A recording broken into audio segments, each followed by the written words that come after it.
You know, one of the things that we must remember is that there is a context to what we are seeing now.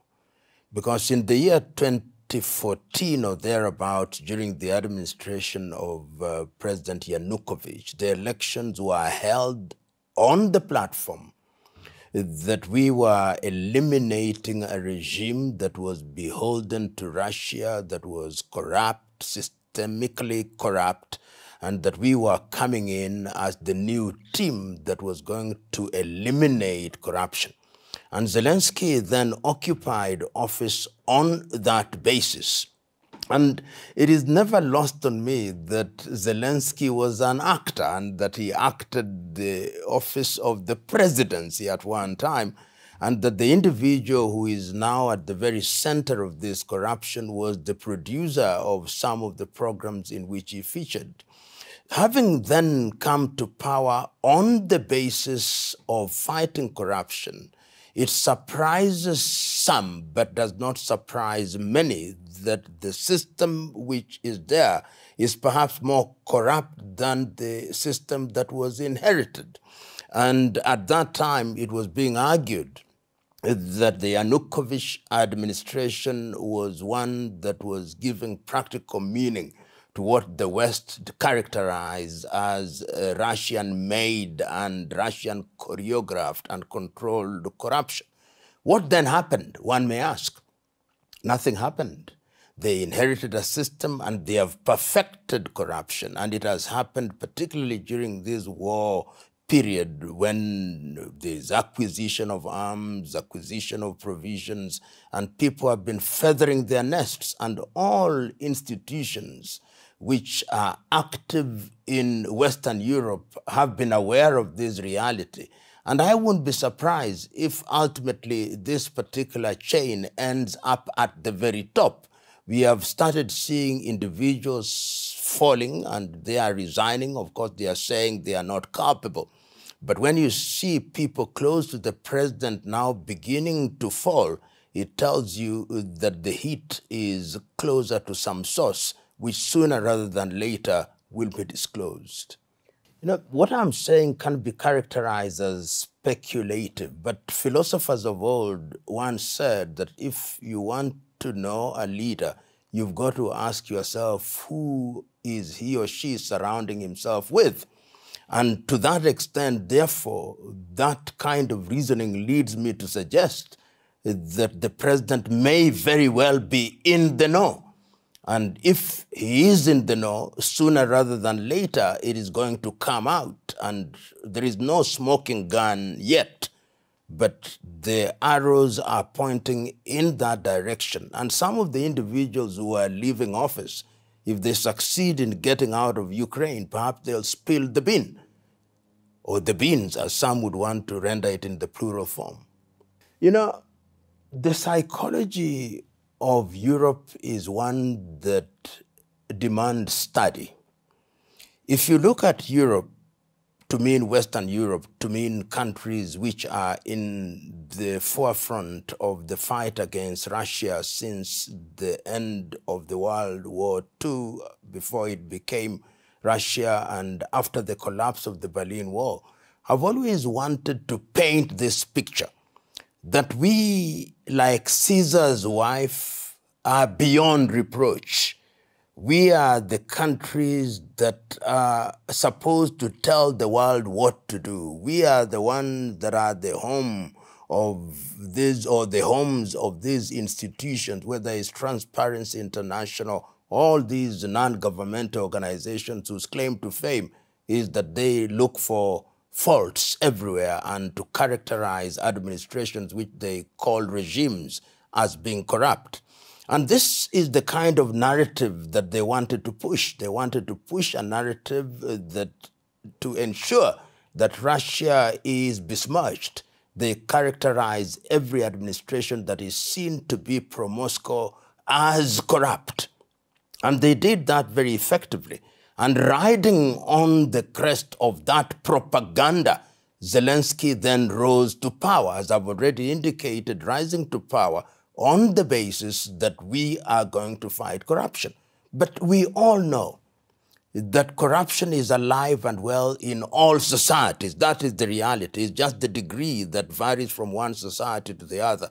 And in certain societies, it is the exception rather than the rule. In certain societies, it is the rule rather than the exception. So when Zelensky came out as this messiah who was going to liberate Ukraine from the chains of Russia, and the only way to do is to cut the umbilical cord and to join the European Union and ultimately to join NATO. He was then projected in the manner that normally Europe does. When Europe wants to hoist people to a certain level, they do a number of things. They propagandize. They characterize you as holy. Sometimes they give you awards, and the Nobel Peace Prize is now being used quite frequently in this regard. They give you accolades across, and you get interviews at BBC, at CNN, and all those media outlets. And once you do that, you then begin to get good press. And once that happens, the population is also in many ways shepherded into one direction. And Zelensky was a beneficiary of that kind of propagandization. And ultimately, of course, started changing his rhetoric. And the rhetoric is, we are moving away from the Russian bear. We are going to Europe, and we are going to be part of Europe. We are going to look to the Brussels administration. We are going to look to NATO for our defense. And all these in breach of an understanding that the former countries which belong to the Soviet Union in that sphere would not be sucked into the NATO arrangement. So understood in that context, Zelensky had to be depicted as white as wool in order to ensure that his opponents were as red as crimson in terms of corruption. And that, in my view, is what was made known to the world. That is what the world believed, and I'm using the word world very loosely. And ultimately, we are now discovering that what was sold is not what was bought. And that is why we see the resignations now, and the accusations are corruption of the mega kind. You know, somebody once told me not too long ago that lies take the lift, the truth takes the stairs. And that is exactly what has happened. They had this loud voice that we had brought to Ukraine, this white as wool individual. They are fighting a country that is expansionist. Russia wants to extend and is going to use its military might to decimate the entire Europe, and that the Russian administration is corrupt. We saw their hand in an American election. We see their hand in Belarus. We see their hands in the neighborhood. But now, confronted as they are with smoking gun, they are tongue-tied. It's only the German chancellor who has said something, saying we should not have corruption in Ukraine. Macron, silent for the moment. Kashtama, silent for the moment. Ursula von der Leyen, silent for the moment. But I'm quite certain that they will issue some pro forma statement, if only to tell the world we are concerned. But they are now beginning to realize, if they did not know already, that indeed they were running and supporting a scheme that was from day one characterized by corruption and underhand deals, and that the war actually facilitates it.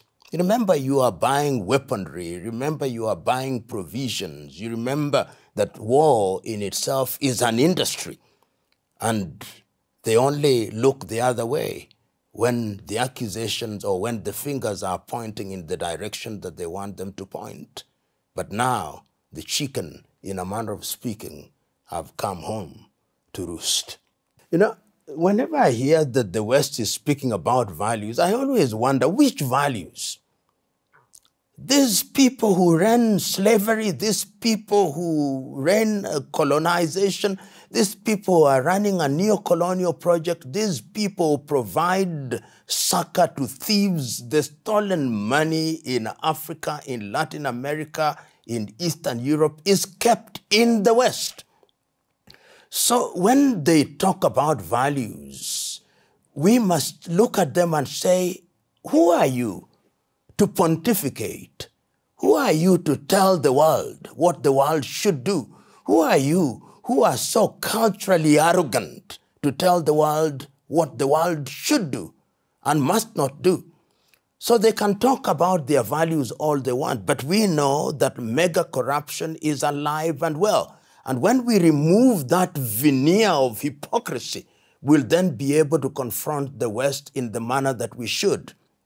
And once we are liberated of those illusions, then we will be able to confront the situation.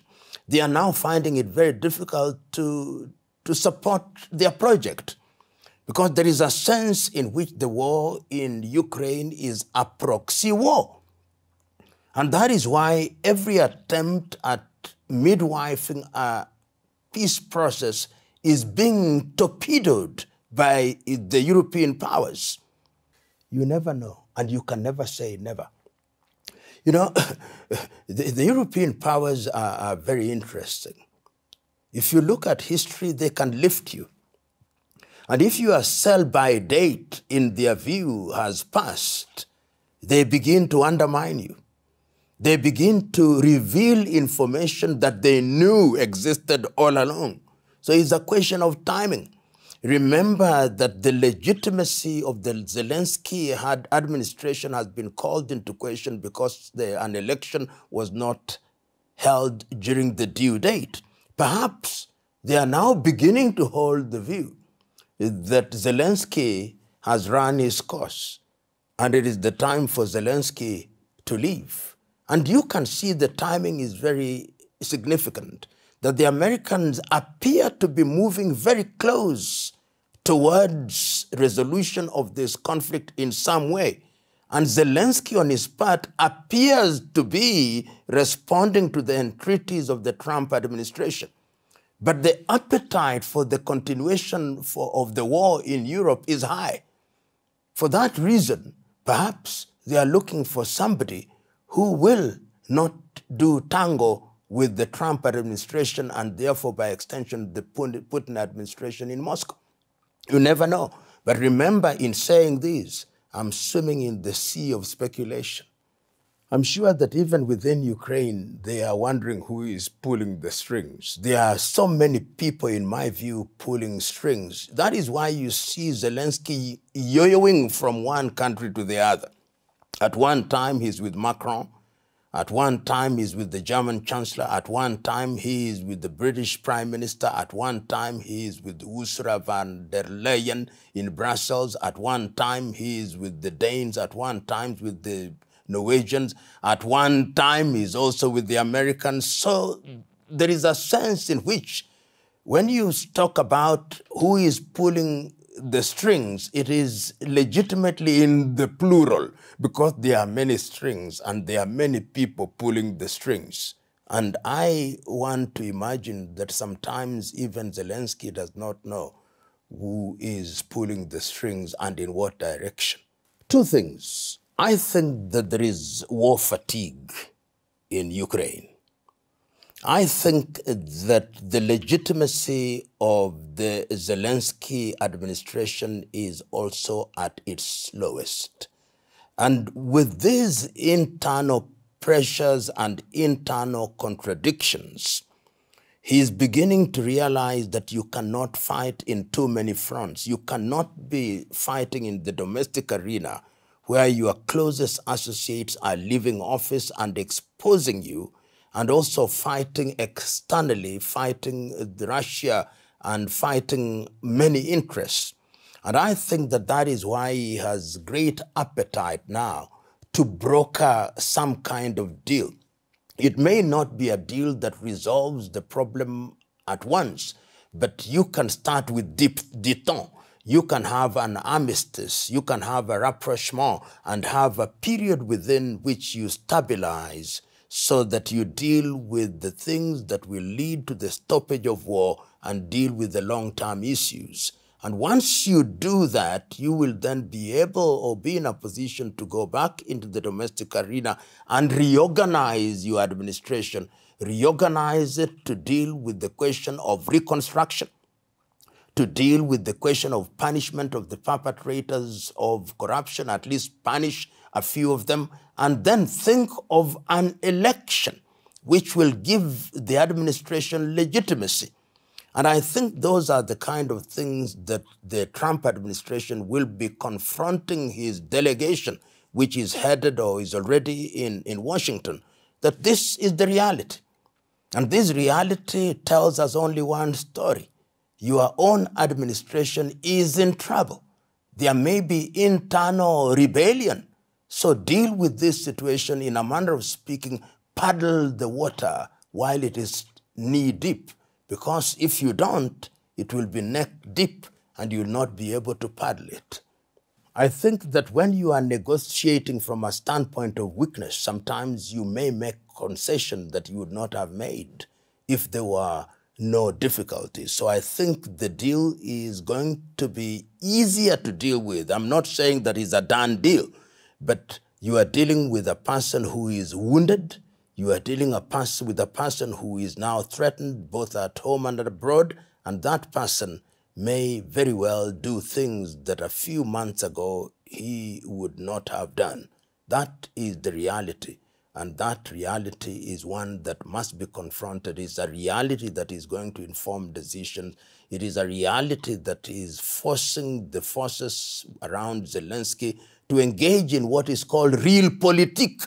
And realpolitik sometimes requires that you do things that are not palatable to all, but necessary.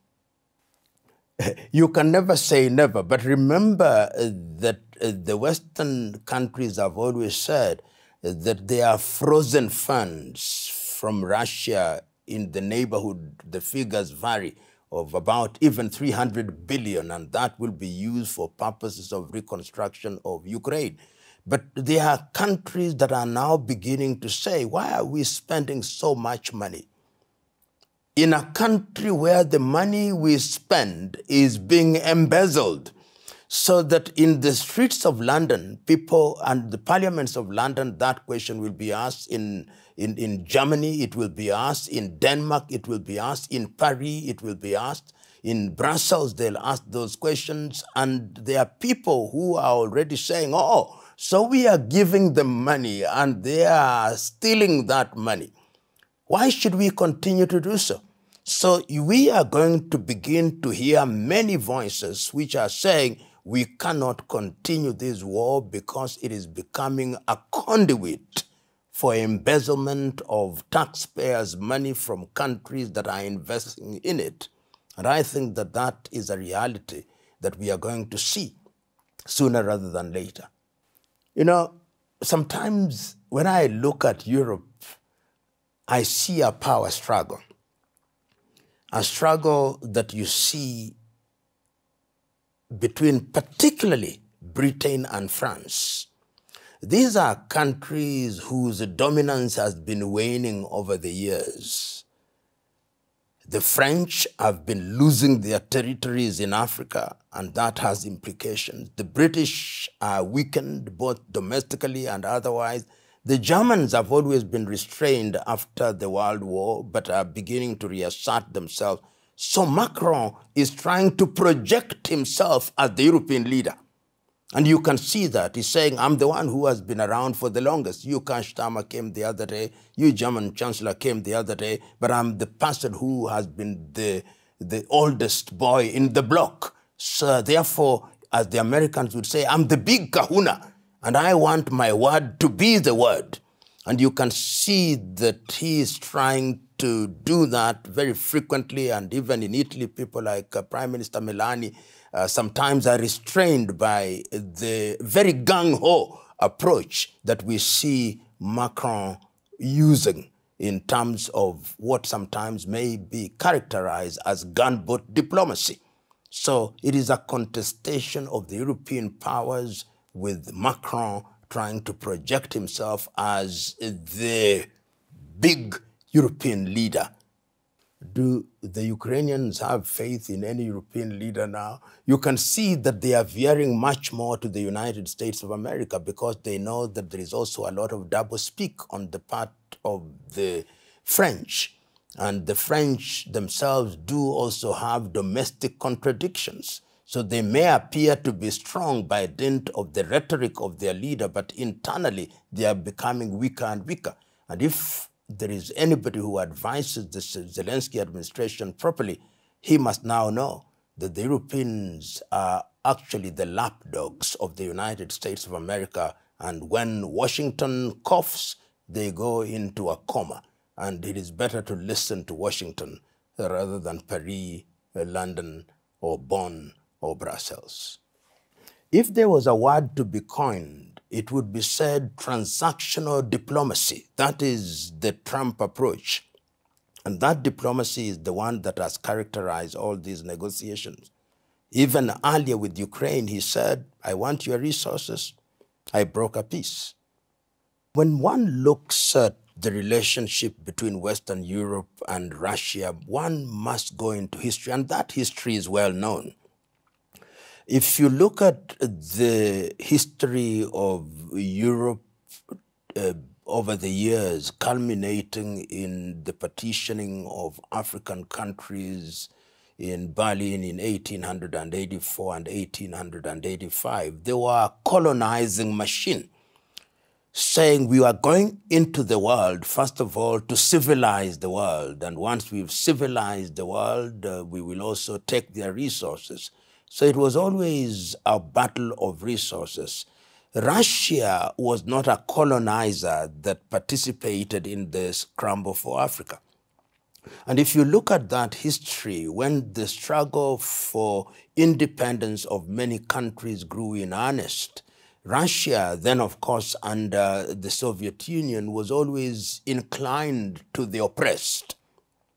And that, I think, is what brought about the bad blood, this idea of contestation, that Russia is seen as a counterweight, being allied to the people that were dominated by Western Europe, whether that Western Europe is represented by the British, the Germans, the Italians, the French, the Belgians, the Danes, the Norwegians, and all these happened at different settings. If you go to the World War I, we see how it happened, how the Russians at that time participated. In the World War II, we saw the iconic meetings that were held with the Russian leader and the American leader and the British leader at that time.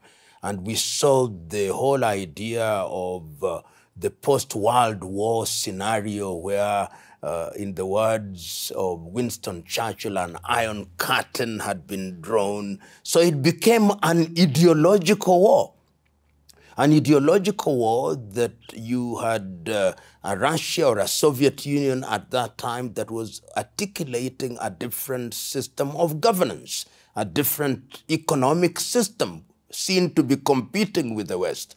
And when the countries acquired independence, whether they were in Africa or in Latin America or in Southeast Asia, there was always this ideological competition. So Russia is seen as this competitor with an alternative economic agenda, with an alternative political agenda, with an alternative cultural agenda. And you cannot ignore her because her size is such that it is several times the size of Europe. The largest, Russia now, as we know it, is the largest by land mass on earth with resources. It is a nuclear power. Therefore, you cannot bully her. So what do? You try to weaken her. You try to ensure that her neighborhood is unsafe. That is how you celebrate when the Russian Federation and the satellite states are taken apart with the collapse of the Soviet Union. That is why you lionize Mikhail Gorbachev when he comes with the glasnost and perestroika, because you are seeing those as arrows that are pointed into the heart of Russia, and you think that Russia is going to collapse after glasnost and perestroika, and somehow it continues to emerge and to redefine itself. So it is, in my view, those wars that make Russia an arch enemy of the West. And even when you find an American president who wants to be inclined to Russia, you do everything in your power to ensure that the relationship is poisoned. And that is why, for example, when President Putin and President Trump appeared to be enjoying some camaraderie, they were not very happy with that, and they were very happy when that relationship appeared to be headed south. Remember that Europe as we know it still suffers from what I call colonial hangover. That hangover of being the hegemon of the world is threatened at several levels. Initially, of course, it was taken over by the United States of America, but now threatened by Russia, legitimately, threatened by China, legitimately. And you cannot expect that they will sit pretty. They'll do everything in their power to have an indirect confrontation with Russia, because they cannot afford the luxury of having direct confrontation, because this is a nuclear power, which in 1 week can decimate all the major cities in Europe. You don't want to do that. The relationship between Trump and any country is one that you actually watch on a daily basis because you cannot say that this is how it's going to pan out. And of course, one of the things that he said is that Europe must now pay for her defense. And you can see the reaction in Europe is that of enhancing their defense spending. Even countries such as Germany, which were very reticent, are now moving in the direction of enhancing their expenditure. They are beginning to realize that the protection of the United States of America, which they took for granted, is no longer available for the asking. And you know, as Trump himself said, between Russia and the United States, there is a big, beautiful ocean. So that if there is any war, that war will be fought in Europe and Eurasia. And the Americans will be far removed. So the Europeans, in my view, are in a panic mode. They don't know what to do. They appear to know what to do, but they don't know what to do. Because Trump's policy, foreign policy, is ambivalent. One time he's with them, but one time he appears to be tangoing with the Russians, appearing to be tangoing with the Turkey, tangoing with the Chinese, tangoing with the Brazil. So you never quite can take the pulse of the diplomatic orientation of the United States of America. And we know that Trump is very transactional. He wants a deal made, and that deal, it doesn't matter whether you are making the deal with the devil or with the angels, but let the deal be made. And Europe, for the first time in a long time, are in a state of permanent uncertainty. It is not a good place to be in. You do not know whether it is summer or winter or autumn or spring. The season can change minute by minute. You know, I was listening to Pope Leo during his visit to Turkey, and he was talking about peace. And I think one of the commentators said that, in fact, the world war is already being fought piecemeal. You see wars in Ukraine, you see it in Gaza, you see the conflict between Pakistan and Afghanistan, you see the war between Thailand and Cambodia, and you see little wars or little conflicts and skirmishes in different parts of the world. One sees a world that is very volatile. You see the gunboat diplomacy that is taking place between the United States of America and Venezuela, and it must worry one. So that peace is going to be a very unhappy commodity, in my view, in the next 10 years. Those who are in the business of peacemaking will be running around like headless chicken trying to mediate peace. Because war is also a multi-billion-dollar industry, and people are trying to ensure that there is this or that conflict, thinking that they can control and contain. But one day, a single mistake is going to take place, and somebody, wittingly or unwittingly, unleashes a nuclear device. Then the world will never be the same again. And that is why I think that an institution such as the United Nations could be doing more in terms of trying to ensure that the flashpoints we see in the world are addressed very quickly, and not just the symptoms. My fear is that in addressing many of the conflicts that are taking place in the world, we are dealing with the symptoms. And as long as you deal with the symptoms, the underlying causes are ignored, and the skirmishes or the conflicts will arise again and again. Difficult times. You know, Zelensky has taken the country to war. And I'm sure within his ranks there are people who think that he has been responsible for the plight of Ukraine. There are people who, in my view, legitimately think that this war could have been avoided. There are people who legitimately think that he was forced into this war. I personally would not be surprised if there are people within Ukraine who would even say that he be prosecuted. I wouldn't be surprised. His best bet, if the war ends and he does not seek a new mandate, is possibly to find refuge somewhere in Western Europe and watch the events from afar.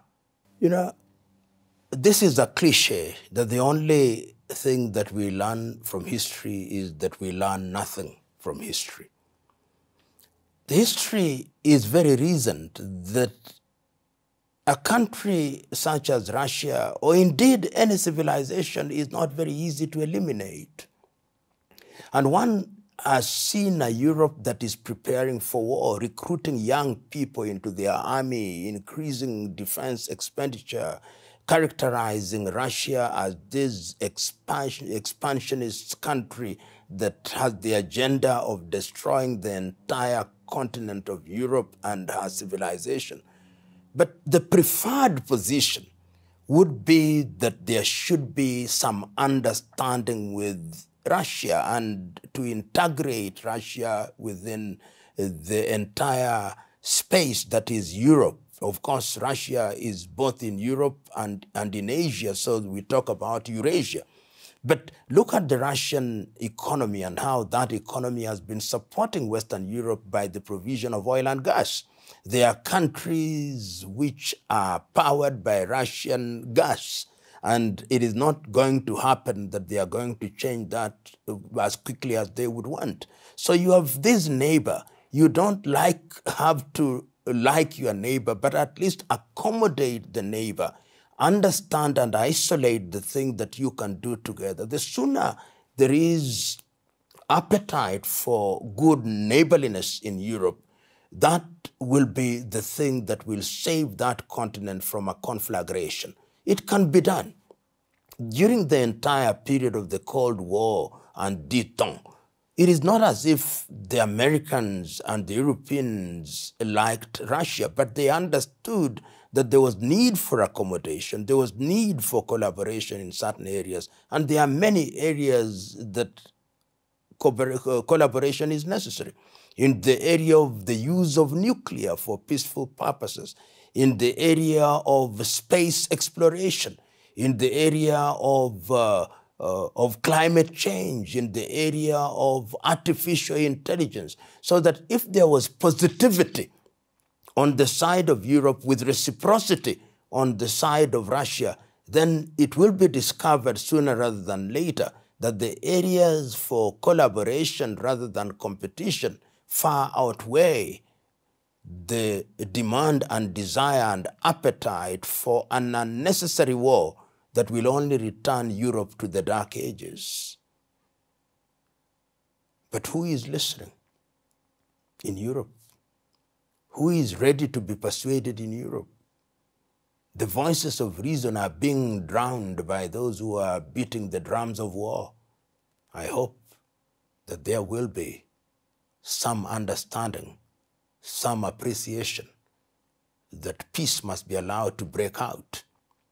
When I see the way the UN is being undermined, so it is becoming a toothless bulldog if it is not already one, then I'm afraid that it appears that Western Europe always looks for war after some time. If it is not 40 years, then 80 years, and they think they need another one. And they are doing everything to have that war. But I hope sense will prevail.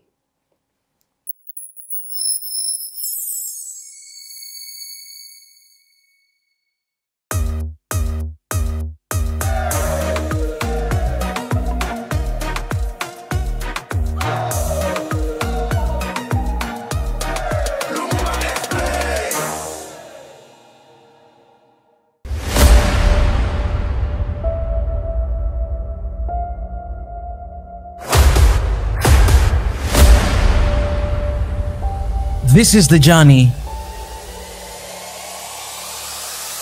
to one Africa.